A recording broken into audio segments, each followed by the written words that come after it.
கடவுளருள் TV நேயர்களுக்கு வணக்கம். நம்ம செவ்வாய் பெயர்ச்சியை பத்தி இப்ப பார்க்க போறோம். செவ்வாய் பெயர்ச்சி கடகத்துல இருந்து இதுவரைக்கும் பாத்தீங்கன்னா நீச்சம் அடைஞ்சு இருந்த செவ்வாய் மிதுன ராசிக்கு வக்ர நிலையில செல்கின்றது. இந்த செவ்வாய் பகவானால் மிதுன ராசிக்குள் செல்லும் செவ்வாய் பகவானால் சில ராசிக்காரர்களுக்கு அதிர்ஷ்டத்தையும் தொழில் முன்னேற்றத்தையும் அனுபவிக்க போகிறார்கள். கிரகங்களுக்கெல்லாம் அதிபதியாக திகழ்பவர் யாருன்னா செவ்வாய் பகவான். ஜாதகத்துல செவ்வாய் நல்ல நிலையில் இருந்தால் அந்த நபர் தைரியம், தன்னம்பிக்கை நிறைந்தவராக இருப்பார். இந்த செவ்வாய் பகவான் மேஷத்துக்கும் விருச்சிக ராசிக்கும் அதிபதியாக திகழ்பவர். தற்போது கடகராசியில் செவ்வாய் பகவான் வக்ர நிலையில் பயணம் செய்து வருகிறார். எல்லாருக்கும் தெரிந்த ஒரு விஷயம். அதே போல ஜனவரி 21 செவ்வாய் வக்ர நிலையில் மிதுன ராசிக்குள் நுழைய உள்ளார்.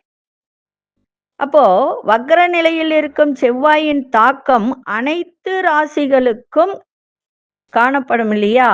ஆனா அசுபகாரியங்களும் எதிர்மறையான தாக்கங்களும் அதிக அளவில் நடக்கும்.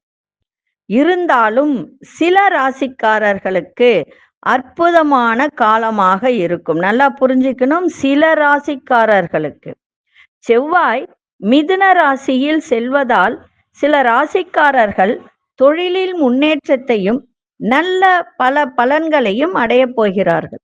மிதுன ராசிக்கு வக்ர நிலையில் செல்லும் செவ்வாய் பகவானால் அதிர்ஷ்டபெறு ராசி யார் அப்படின்னு பார்த்தால் மேஷ ராசி, துலாம் ராசி, அதே மாதிரி கும்பராசி. இந்த ராசிக்காரர்களுக்கு ஒரு நல்ல அதிர்ஷ்டத்தை கொடுக்க போகிறது. முதல்ல நம்ம மேஷ ராசியை பார்க்கலாம். மேஷ ராசியினருக்கு ராசி அதிபதியே செவ்வாய் தான். அவர் 3வது வீட்டிற்கு செவ்வாய் இடமாற்றம் அடைவதால் 3ஆம் வீடு என்றது என்ன? தைரியஸ்தானம், வீரியஸ்தானம், முயற்சி, அதே மாதிரி தொலைதூர இடத்துல இருந்து நல்ல செய்திகள் வர்றது, சிறுதூர பயணங்கள் செல்வது, இப்படி எல்லாம் இருக்கக்கூடிய இடம்தான் 3வது வீட்டிற்கு செவ்வாய் இடமாற்றம் அடைவதால் வேலை செய்யும் இடத்தில் நீங்கள் உற்சாகத்தோடு இருப்பீர்கள். உங்களுடைய ஆற்றல் மூலம் வேலையை உரிய நேரத்தில் செய்து முடித்து அதில் வெற்றியை காணக்கூடிய ஒரு தருணம். உங்களுடைய கடின உழைப்பிற்கான பலனை பெறுவீர்கள். பதவி உயர்வு, சம்பள உயர்வு கிடைப்பதற்கான வாய்ப்பு ஏற்படும். சேமிப்பு முதலீடுகளில் லாபத்தை காண்பீர்கள். பங்குச்சந்தை முதலீடுகளால் ஆதாயம் ஏற்படும். சமுதாயத்தில் மதிப்பு மரியாதை அதிகரிக்கும். நன்றி, வணக்கம். அடுத்தது துலாம் ராசி.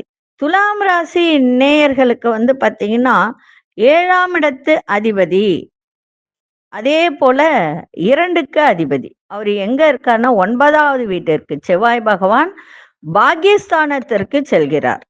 இன்னொரு விஷயம் சொல்லணும். 2, 7 அப்படின்னாலே அது சரியில்லாத ஒரு ஸ்தானம் அப்படின்னு கூட சொல்லலாம்.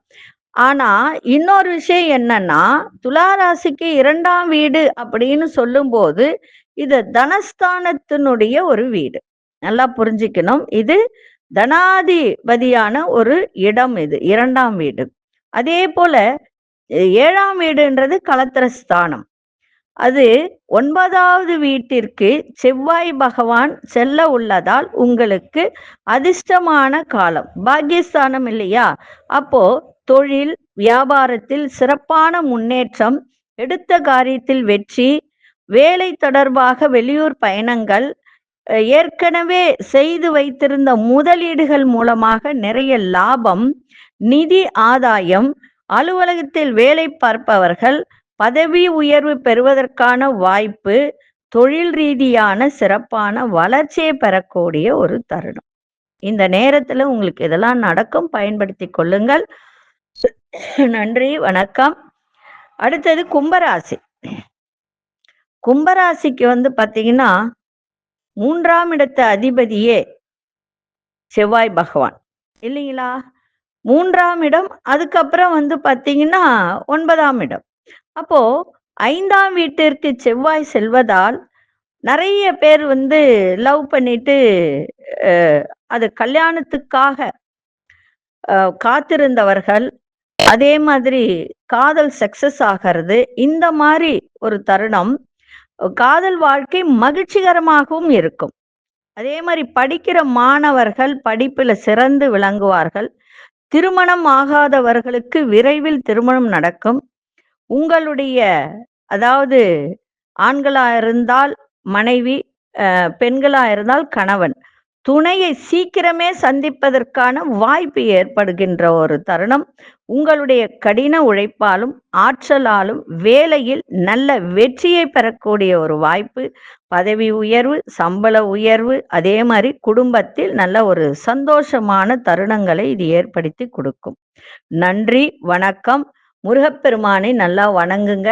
வணங்கி வந்தால் இன்னும் சிறப்பாக இருக்கும். நன்றி, வணக்கம். யோக பிருந்தாவின் வாழ்த்துக்கள். கடவுள் அருள் டிவியை பார்த்தமைக்க நன்றிகள். மேலும் இது போன்ற தகவல்களை தெரிந்து கொள்ள கடவுள் அருள் டிவியை சப்ஸ்கிரைப் செய்யுங்கள். மறக்காமல் பெல் ஐக்கானை கிளிக் செய்யுங்கள்.